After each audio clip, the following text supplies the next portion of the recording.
नमस्कार। आज़ाद हिंदुस्तान की राजनीति में एक प्रयोग हुआ। नौजवान, ईमानदार, बदलाव के लिए बेचैन, बेईमानों, भ्रष्टाचारियों को ख़त्म करने के लिए आतुर, सादा और सत्य का जीवन लेकर नए भारत को खड़ा करने के लिए संकल्पित एक व्यक्ति सामने आया। उस वक्त का नायक कहिए, अरविंद केजरीवाल। IRS की नौकरी छोड़कर NGO के जरिए अन्ना आंदोलन में सुर्खियां बटोरने वाले अरविंद केजरीवाल के पीछे दिल्ली ही नहीं, देश भी भविष्य का कायाकल्प होने का सपना पाल बैठा। देश के तमाम नौजवानों का नारा बन गए अरविंद केजरीवाल। अलग अलग क्षेत्र के लोग अपना अपना काम छोड़कर एक बड़े बदलाव का मंसूबा लेकर अरविंद से जुड़ गए। दुनिया के तमाम हिस्सों में मोटी मोटी तनख्वाहों और बड़े बड़े ओहदों पर काम करने वाले लोगों ने अपनी नौकरी छोड़ी, अपनी मिट्टी का कर्ज अदा करने के लिए विदेश आ गए। और अरविंद केजरीवाल ने उस तमाम ऊर्जा, उम्मीद, सपने और संकल्प का सत्यानाश कर दिया। वह आदमी उन सब की जिंदा कब्रगाह बन गया। इसलिए आज भारतीय राजनीति में एक जन आंदोलन से उपजी उम्मीद और उस राजनीतिक प्रयोग को बारीकी से समझेंगे जिसके गर्भपात ने प्रयोगवादी राजनीति के भविष्य की कोख उजाड़ दी। 26 नवंबर 2012 ये वो तारीख है जिस रोज आम आदमी पार्टी वजूद में आई और साल पूरा होते होते ही सत्ता पा गई। अरविंद केजरीवाल देश में विकल्प की राजनीति के आइकॉन बनकर उभरे। आम आदमी की तरह कपड़े लत्ते, साधारण सी कार, आम रहन सहन, घर परिवार वाली बात, सब पारंपरिक राजनीति से एकदम अलग। लेकिन सत्ता में आने के बाद केजरीवाल ने रंग बदलना शुरू किया। देश की राजनीति और राजनेता जिस रंग और चोले को बदलते रहे, अरविंद उसमें कहीं अधिक महारथी हो गए, या यूं कहिए कि महारत हासिल कर ली। बच्चों की कसम खाई कि कांग्रेस के साथ मिलकर सरकार नहीं बनाऊंगा, और सरकार कांग्रेस के समर्थन से ही पहली बार बनाई। 2013 के चुनाव में आम आदमी पार्टी को 28 सीटें मिली थीं और बहुमत का 36 का आंकड़ा कांग्रेस के 8 विधायकों के बगैर पूरा नहीं हो रहा था। अरविंद ने सिद्धांत छोड़कर सत्ता को चुना। वहां से बदलाव की शुरुआत होती। 2013 के चुनावों के पहले दिल्ली की तब के मुख्यमंत्री शीला दीक्षित के खिलाफ कागजों का पुलिंदा लेकर के राष्ट्रमंडल खेलों में भ्रष्टाचार के सबूत अरविंद केजरीवाल लहराते रहते थे। तुर्रा ये था कि सत्ता में आते ही शीला दीक्षित को जेल भेजेंगे, लेकिन 10 साल सरकार के रहने के बावजूद शीला दीक्षित पर मुकदमा तक दर्ज नहीं हुआ। अरुण जेटली, नितिन गडकरी, कपिल सिब्बल, विक्रम मजीठिया, इस तरह के न जाने कितने नेता रहे जिनके खिलाफ अरविंद केजरीवाल ने भ्रष्टाचार के गंभीर आरोप लगाए, और बाद में सबसे कोर्ट में जा जाकर माफ़ी मांगी कि हमसे गलती हो गई, हमने आपके ऊपर गलत इल्ज़ाम लगाए, हमको माफ़ कर दीजिए। आम आदमी पार्टी को खड़ा करने में जिन लोगों ने अपने दिन रात खपाए, केजरीवाल ने उन सभी को बाहर का रास्ता दिखाया। क्या प्रशांत भूषण, क्या जस्टिस संतोष हेगड़े, क्या कुमार विश्वास, क्या योगेंद्र यादव और क्या मयंक गांधी, इस तरह की लंबी फहरिस्त है। और इससे ये साफ हो गया था कि केजरीवाल एक छत्र निष्कंटक राज करना चाहते। लोग यह सब देख रहे थे। उनके भरोसे में जाने अनजाने शक की दीमक घर कर रही थी। फिर भी शायद यह सब केजरीवाल अच्छे के लिए ही कर रहे होंगे, यह सोचकर जनता उनका साथ छोड़ने को तैयार नहीं थी। एक बार आप भरोसा जीत लें तो उसके टूटने में वक्त लगता है। सत्ता में आने से पहले जो व्यक्ति VIP कल्चर का विरोधी था, जो कह रहा था उसे ना तो नेताओं वाली महंगी गाड़ी चाहिए, ना बंगला और ना ही सुरक्षा का वो तामझाम, उससे इंसान को लोगों ने सत्ता में आने पर गाड़ियों के काफिले, Z+ सुरक्षा के भारी भरकम तामझाम और 45 करोड़ के आलीशान शीश महल की ऐश उड़ाते देखा।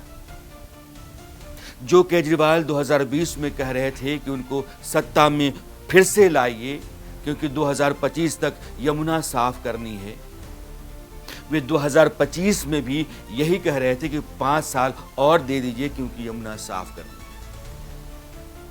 दिल्ली की सरकार ही नहीं, लोगों ने MCD तक में आम आदमी पार्टी को बिठा दिया, लेकिन दिल्ली में सड़कों, नालियों, गंदगी और पीने के पानी की हालत बदतर होती गई। खुद को कट्टर ईमानदार कहने वाले अरविंद केजरीवाल शराब घोटाला के फांस में ऐसे फंसे कि आज भी जमानत पर बाहर है और फंदा गले में अब भी पड़ा हुआ है। जिन सरकारी स्कूलों का कायाकल्प का ढिंढोरा पीटा जा रहा था और मोहल्ला क्लिनिक को केजरीवाल सरकार के मॉडल का चमकदार चेहरा बताया जा रहा था, दोनों घोटालों के गंभीर आरोपों के घेरे में है। LG के जरिए काम नहीं करने देने का राग घिसा पिटा हो गया और लोग बार बार विक्टिम कार्ड खेलने की लत से आजिज आ गए। नतीजा ये रहा कि इस पार्टी को 2015 और 2020 में प्रचंड बहुमत से जनता ने सत्ता में बिठाया। जिस पार्टी के पास दोनों दफा 50% से ज्यादा वोट शेयर था, वह 2025 में दिल्ली की कुल जो 70 सीटें विधानसभा की हैं, उनमें 22 सीटों पर सिमट गई। केजरीवाल को खुद हार का मुंह देखना पड़ा। उनके भरोसेमंद नेताओं मसलन मनीष सिसोदिया, सत्येंद्र जैन और सौरभ भारद्वाज जैसों की बात ही क्या कीजिए, सभी खेत रहे। अब मैं बारी बारी से आपको उन तमाम गंभीर आरोपों से होकर ले चलता हूं जो केजरीवाल से जनता के मोह भंग का बड़ा कारण बने।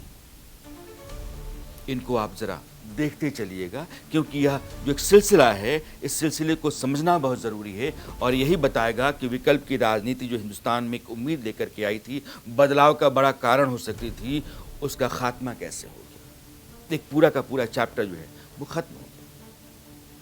CAG, controller auditor general of India, उसकी रिपोर्ट कहती है कि कोविड के दौरान यानी कि देश पर जब सबसे बड़ा कहर टूटा हुआ था, दुनिया की तरह ही, जब लोगों की जान बचाने के लिए चारों तरफ कोहराम मचा हुआ था, जब स्वास्थ्य व्यवस्था पूरी तरीके से चरमराई हुई थी, उस समय केजरीवाल सरकार को केंद्र ने लगभग 788 करोड़ रुपए दिए और केजरीवाल सरकार ने खर्च किए 582 करोड़ 84 लाख।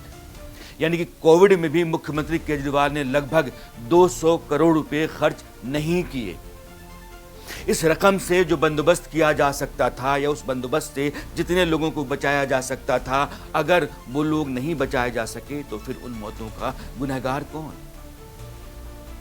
इस रिपोर्ट से यह गंभीर सवाल पैदा होता है कि नहीं? होता है। 2024 की CAG परफॉर्मेंस ऑडिट रिपोर्ट जो 2016-17 से 2021-22 के बीच केजरीवाल सरकार के अति प्रचारित मोहल्ला क्लिनिक की असलियत बताती है, वह सारी पोल खोल देती है। रिपोर्ट कहती है कि पड़ताल के दौरान 21 मोहल्ला क्लिनिक में टॉयलेट नहीं था।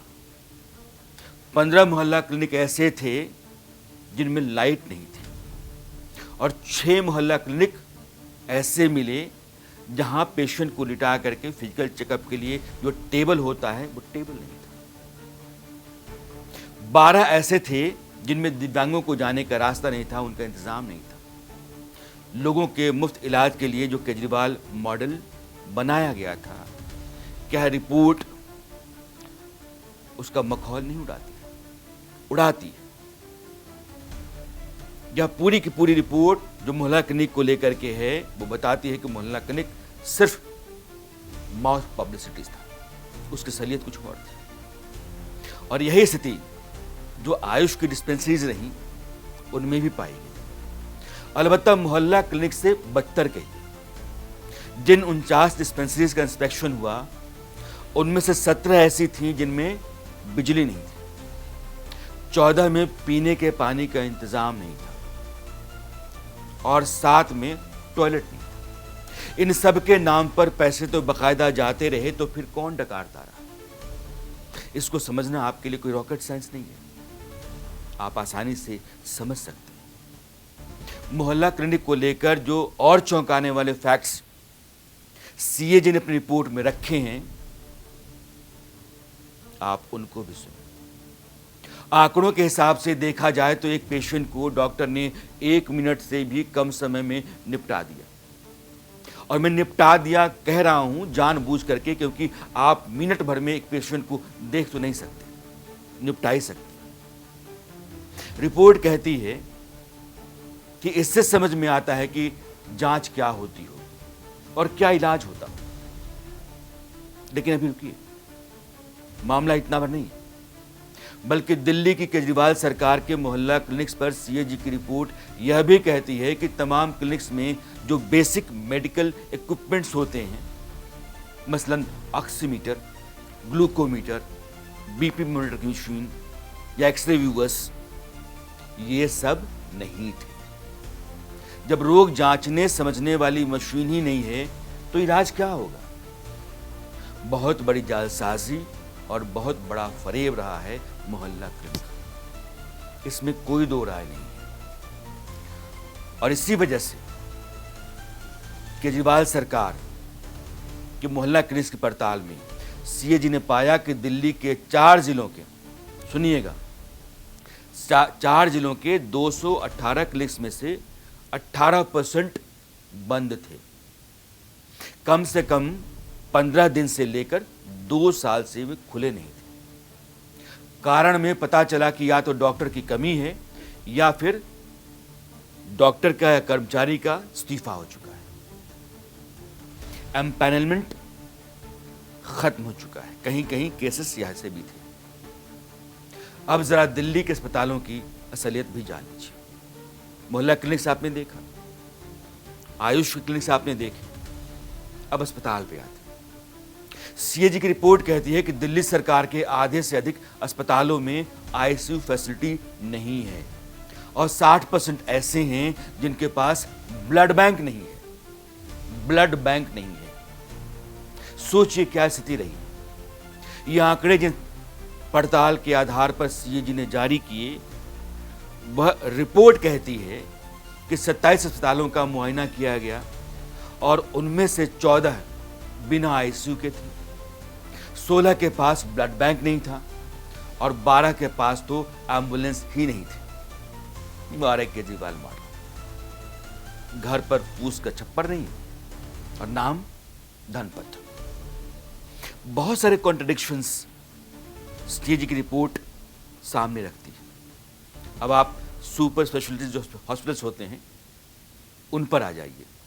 सीएजी की रिपोर्ट कहती है कि Rajiv Gandhi super speciality hospital में मॉड्यूलर ऑपरेशन थिएटर और ट्रांसप्लांट आईसीयू बंद थे क्योंकि स्टाफ नहीं था, कमी।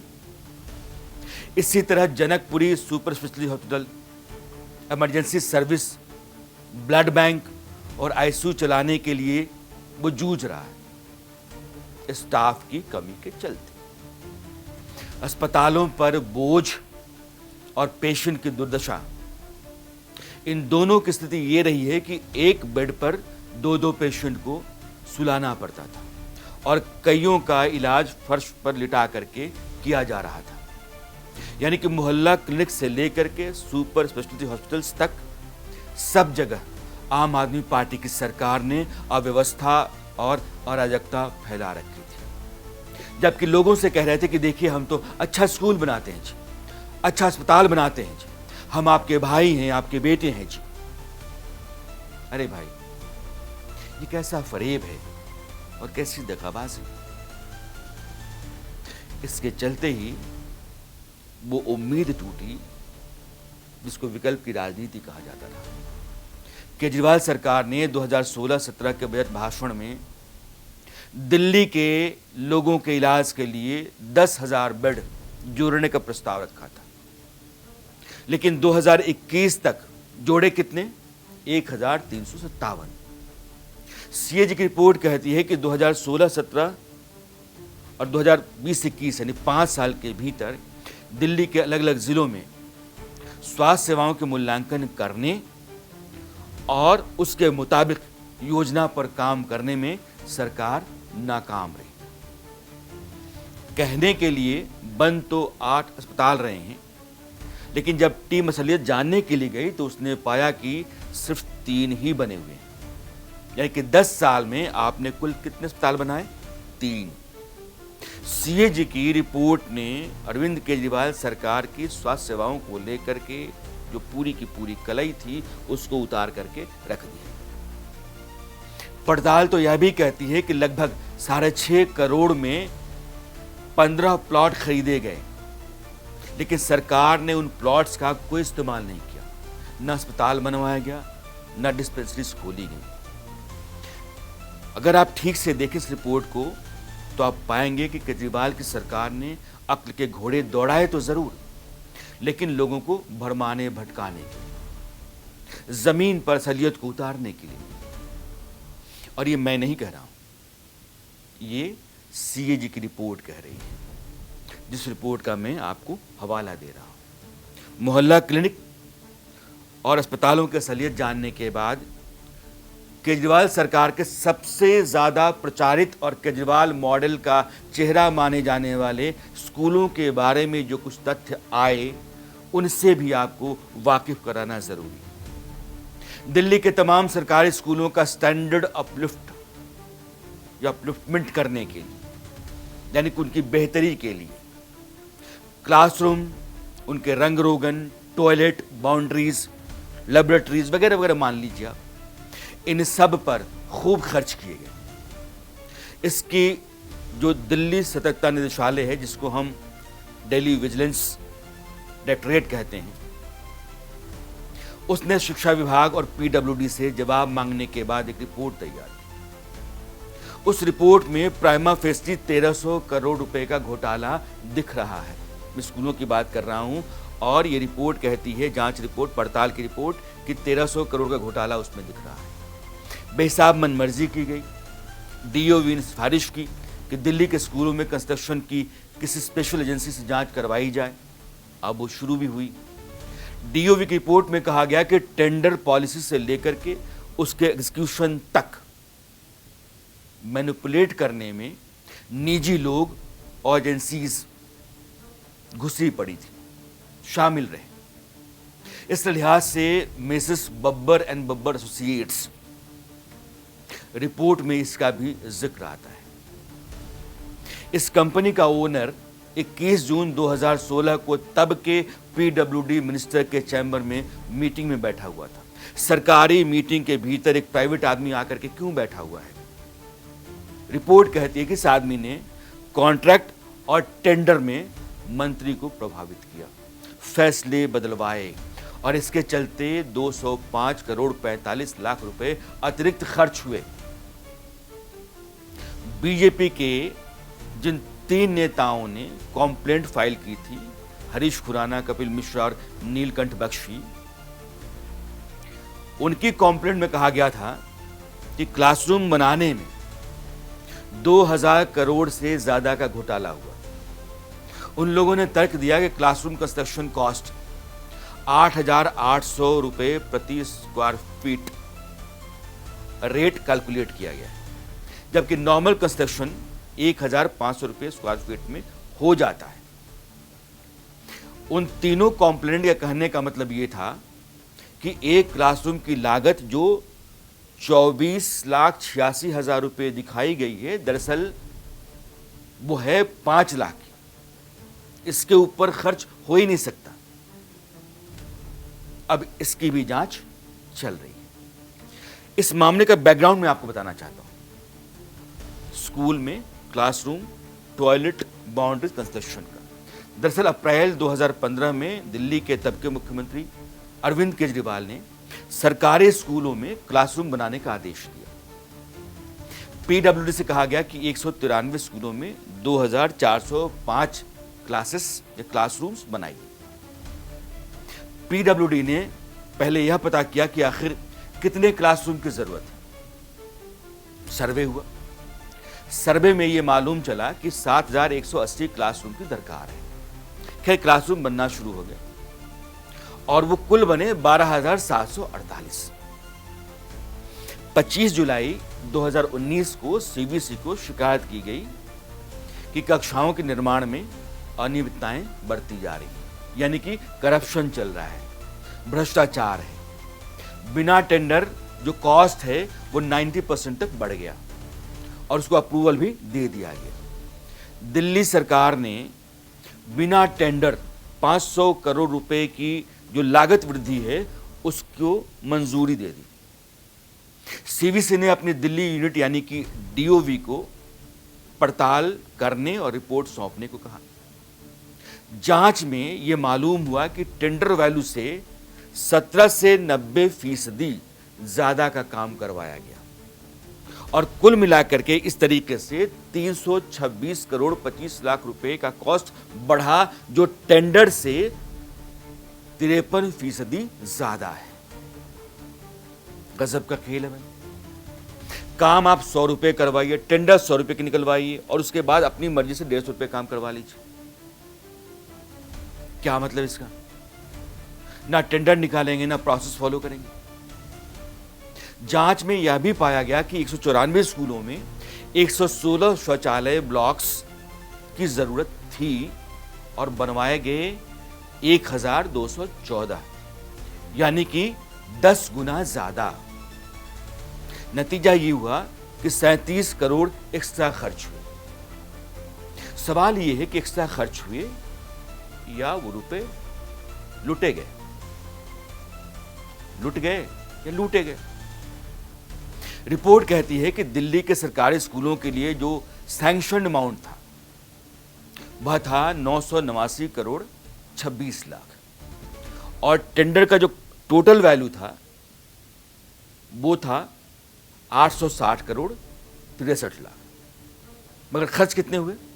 खर्च हुए 1315 करोड़ 57 लाख, यानी कि टेंडर के टोटल वैल्यू से 454 करोड़ 94 लाख या क्यों कहिए कि 455 करोड़ ज्यादा। क्या बात है भाई, अपना ही पैसा है, परमिशन प्रोसेस क्यों पूछनी, लगाते रहो, फैसला करते रहो। अब यह जो करीब 1300 करोड़ रुपए का स्कूल घोटाला है उसमें मनीष सिसोदिया और सत्येंद्र जैन के खिलाफ जांच के आदेश हो गए हैं। गृह मंत्रालय की जो अर्जी थी राष्ट्रपति को, द्रौपदी मुर्मू को, उस अर्जी को राष्ट्रपति ने 11 मार्च 2025 को अपनी मंजूरी दे दी।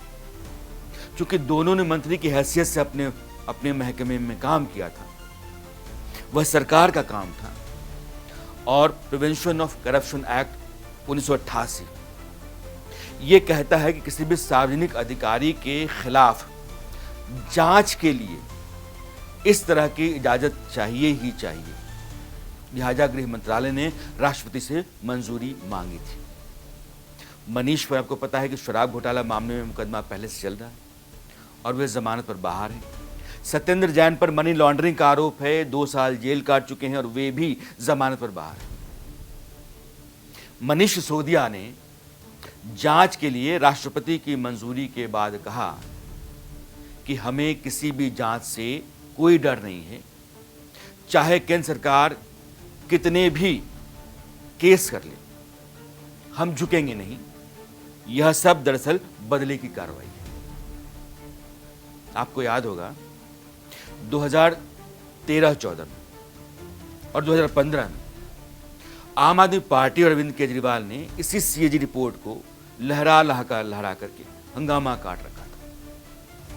कॉमनवेल्थ गेम्स में घोटाले पर सीएजी की रिपोर्ट का हवाला देकर के अरविंद केजरीवाल चिल्ला कर कह रहे थे कि स्ट्रीट लाइटिंग में 90 करोड़ का घोटाला हुआ, सिर्फ स्ट्रीट लाइटिंग में।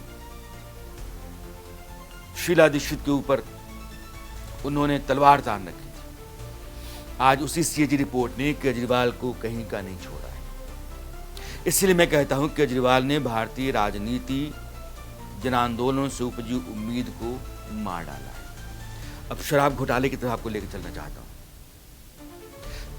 सीएजी रिपोर्ट ने दिल्ली शराब घोटाले में केजरीवाल सरकार को गिरेबान से पकड़ा है। रिपोर्ट कहती है कि दिल्ली सरकार ने नई आबकारी नीति के तहत 849 दुकानें, जो नई नीति थी उसके तहत, और 32 रिटेल जोन बनाए। इसमें 22 प्राइवेट प्लेयर्स को लाइसेंस दे दिए गए। शराब बनाने वाली कंपनियों पर इस बात का दबाव बनाया गया कि वे कुछ खास स्टॉकिस्ट के साथ ही कॉन्ट्रैक्ट करें।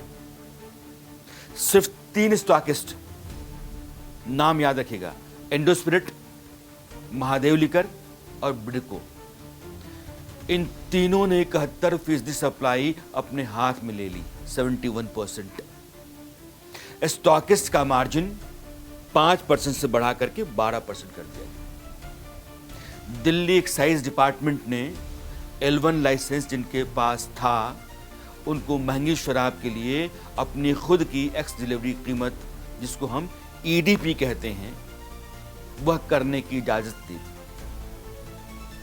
जाहिर है कीमतों में हेरफेर होना था, हुआ।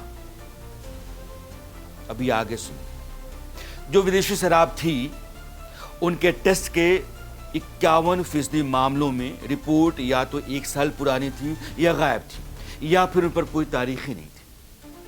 मजेदार बात यह है कि दिल्ली का एक्साइज डिपार्टमेंट तब भी लाइसेंस जारी कर रहा था जब क्वालिटी टेस्ट रिपोर्ट गायब थी या भारतीय मानक ब्यूरो, जिसको हम BIS कहते हैं, उसके मानदंडों पर खरा नहीं उतर रही थी। यह कट्टर ईमानदारी है। सिर्फ कहने से लोग मान लेंगे? नहीं मानते। इन सब धांधलियों और मनमानेपन का नतीजा यह हुआ कि दिल्ली को 2000 करोड़ से अधिक का नुकसान हुआ।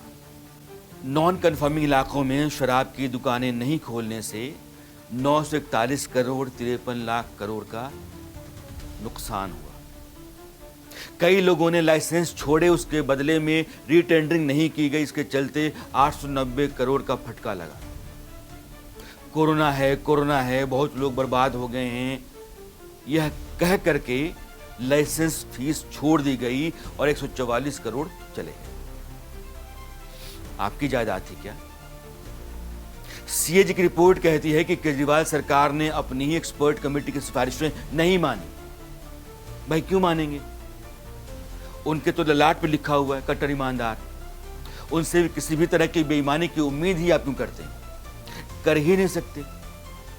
लेकिन सच ये है कि जिन 3 मदों में सीएजी की रिपोर्ट ने नुकसान बताए हैं, उन सबको आप जोड़ देते हैं तो कुल मिलाकर रकम बनती है 2002 करोड़ 68 लाख के आसपास। 2002 करोड़ 68 लाख। अब जरा आप यमुना की तरफ आ जाइए। यमुना की भी बात कर लेते हैं। यमुना का 22 किलोमीटर दिल्ली से गुजरता है, यानी उसके कुल सफर का 2%। और यमुना की जो 76% गंदगी है वो दिल्ली के कारण है। फिर आपने क्या किया? ये सवाल बनता है, पूछा जाना चाहिए, पूछा जाता रहा है, और यह भी दिल्ली के चुनाव नतीजों में अपनी भूमिका निभा गया। अरविंद केजरीवाल ने 2020 के चुनाव से पहले घूम घूम कर कहा कि 5 साल में यमुना को लंदन की टेम्स नदी की तरह मैं साफ कर दूंगा। अगर नहीं कर पाया तो आप वोट नहीं दीजिएगा। और 2025 में वो फिर कह रहे थे कि इस बार आप मुझे मौका दे दीजिए, इस बार हम यमुना को निर्मल कलकल बना दें। एक बात पर आप पलटी मारें तो आम लोगों को उसकी वजह समझ आ सकती है, कोई कारण बताया जा सकता है। लेकिन बार बार और वह भी बुनियादी बातों को लेकर के आप ऐसा करते रहते हैं तो लोगों को लग जाता है कि गुरु आप पके पकाए नेता बन गए हैं, आपको झूठ आ गया है, फरेब आ गया है, जालसाजी आ गई, आंख में धूल झोंक रहे हैं। आपका हिसाब किया जाना चाहिए और जनता ने हिसाब कर दिया। आपको एक और बात बताऊं, यमुना का ही है। एक बैक्टीरिया होता है फेकल कॉलीफॉर्म, यह जहरीला जो केमिकल होता है, यह विष्ठा उसके कारण पैदा होता है। पानी के इंसानी इस्तेमाल के लिए इसका लेवल 500 MPN यानी कि मोस्ट प्रोबेबल नंबर्स पर 100 मिलीलीटर होना चाहिए। 500 MPN पर 100 मिलीलीटर। ज़्यादा से ज़्यादा 2500 MPN पर 100 मिलीलीटर। लेकिन अक्टूबर 2024 में यमुना में फेकल कॉलीफॉर्म जो बैक्टीरिया है उसका लेवल था 49 लाख MPN पर 100 मिलीलीटर। 49 लाख। जहर जहर जहर, सिर्फ जहर। और ऐसा हर सितंबर अक्टूबर में होता है, क्योंकि यमुना में पानी कम हो जाता है, जाहिर है उसमें गिरने वाली गंदगी, कचरा, केमिकल का कॉन्सेंट्रेशन बढ़ जाता है। और जब दिल्ली चुनाव का वक्त आया तो केजरीवाल ने कहा कि हरियाणा सरकार ने दिल्ली वालों के खिलाफ भयानक साजिश कर दी। यमुना के पानी में जहर छोड़ करके भेज दिया गया है। वो तो दिल्ली जल बोर्ड के इंजीनियरों ने पकड़ लिया, वरना दिल्ली में तो नरसंहार हो जाता। यह बात केजरीवाल के लिए उनके खिलाफ जबरदस्त तरीके से लोगों में घर कर गई कि कोई आदमी चुनाव जीतने के लिए अगर ऐसा सोच सकता है या इस तरह की चालबाजी कर सकता है तो फिर वो भरोसे के लायक नहीं है। और यह बयान अरविंद केजरीवाल का लोगों के बीच में खूब चर्चा में रहा। और अरविंद केजरीवाल की सत्ता के ताबूत में अगर आखिरी कील कोई साबित हुआ तो वो था शीश महल घोटाला। सत्ता में आने से पहले अरविंद केजरीवाल शीला दीक्षित के मुख्यमंत्री आवास में जो 12 AC लगे हुए थे उनको दिखा दिखा करके ये कह रहे थे कि देखिए सारे नेता जो होते हैं जनता के पैसे पर ऐश करते हैं, इनकी शाही जिंदगी जनता के पैसे के बूते हैं। अगर वे सत्ता में आते हैं यानी कि अरविंद केजरीवाल तो 2-3 कमरों का घर ही काफ़ी होगा। मैं बहुत साधारण आदमी हूँ, आपकी तरह का हूँ, आपकी तरह जीता हूँ, खाता हूँ, रहता हूँ, उड़ता हूँ, पहनता हूँ, आप ही की तरह का हूँ, आप ही के लिए सत्ता में आना चाहता हूँ, आपको लेकर के आना चाहता हूँ। सादा जीवन, ईमानदार राजनेता वाली जो इमेज थी अरविंद केजरीवाल ने बड़े कायदे से अपनी तैयार कर ली। लंबी शर्ट, ढीली पैंट, साधारण चप्पल, यह सब कुछ अरविंद केजरीवाल का ट्रेडमार्क हो गया। लेकिन जब मई 2023 में अरविंद केजरीवाल से आवास का वीडियो सामने आया, जिस मुख्यमंत्री आवास में वो रह रहे थे, तो हर आदमी अचंभे से भर गया। कालीन, पर्दे, मार्बल्स, बेसिन, यहां तक संडास तक सारे बेशकीमती और चौंधिया देने वाले। घर पर 45 करोड़ खर्च करने का आरोप लगा और जब CAG की रिपोर्ट आई तो उसने उस पर मुहर लगा दी। बीजेपी ने चुनावों से ऐन पहले उस रिपोर्ट का हवाला देकर कहा कि PWD ने केजरीवाल के घर को फिर से तैयार करने का प्रस्ताव जब दिया था तो उसने कहा था कि 2 मंजिला घर बनाना है, तो उसको बनाने के लिए जो अभी 1 मंजिला है इसको तोड़ना होगा।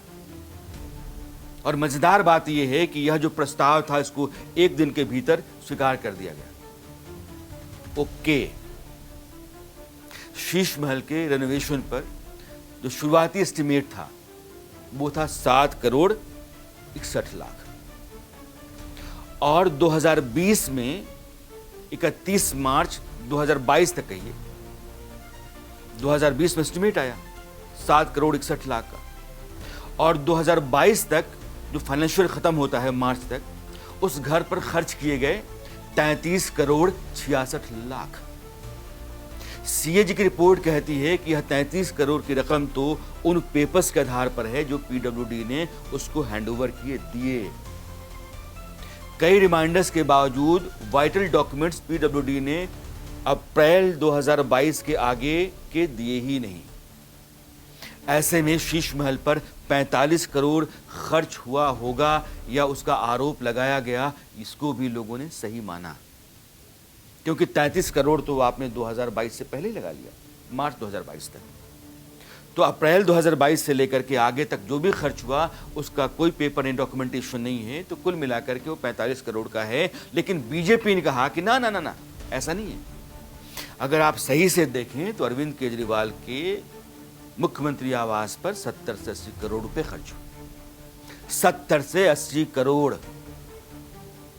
इसके बचाव में आम आदमी पार्टी के नेता ये कहने लगे कि आप दूसरे मुख्यमंत्रियों को देखिए, प्रधानमंत्री के आवास को जाकर के देखिए।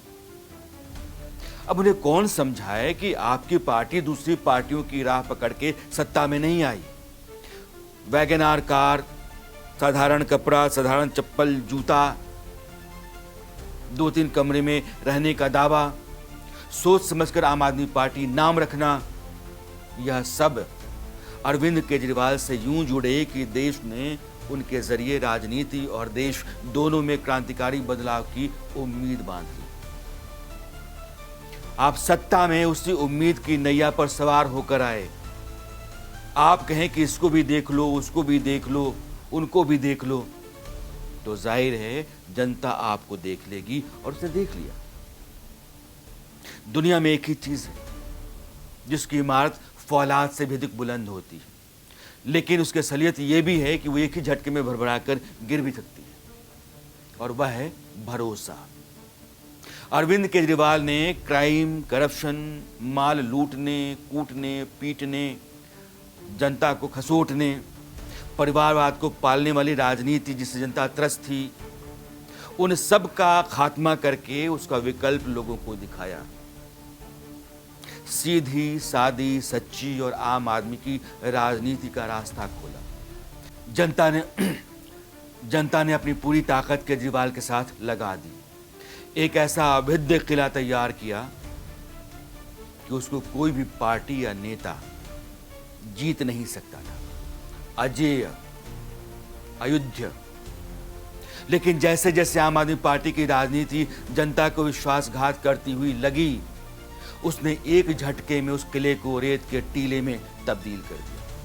अरविंद केजरीवाल की 10 साल की सरकार सत्ता से बेदखल हो गई। इसका नुकसान ये हुआ कि आने वाले कई सालों तक यह देश अरविंद केजरीवाल के रास्ते आने वाले हर नेता को शक की नजर से देखेगा, और यह भी तय मानिए कि वह कभी सत्ता तक पहुंच नहीं सकेगा। एक कहानी आपने सुनी हो, हार की जीत। बचपन में किताब में यह कहानी मैंने भी पढ़ी।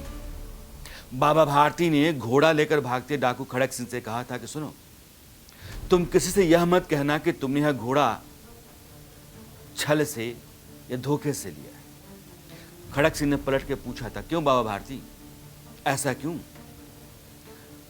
बाबा भारती ने कहा कि इसलिए कि लोग गरीब और जरूरतमंद पर भरोसा करना बंद कर दें। देश की पारंपरिक राजनीति के मुकाबले खड़ा हुई एक वैकल्पिक राजनीति ने जनता के भरोसे का अपहरण कर दिया, और स्वतंत्र भारत के इतिहास में यह जो प्रयोग की राजनीति थी, मेरी राय में वो खत्म हो चुकी। अगर आम आदमी पार्टी अरविंद केजरीवाल राजनीति में है, उसकी कोई जगह है, तो वो पारंपरिक राजनीति का हिस्सा हैं। अब उस आदर्श, उस फिलॉसफी, उस सपने, उस भरोसे के साथ नहीं जो लेकर के आए थे और जिसके साथ देश ने अपने आप को जोड़ा था। आपको यह एपिसोड कैसा लगा, अपनी राय हमें जरूर दीजिएगा। आपसे गुजारिश है कि इस चैनल को आप सब्सक्राइब करें, लाइक करें और हमारे कंटेंट को शेयर भी करें, ताकि हमें आपसे हौसला मिलता रहे। नमस्कार।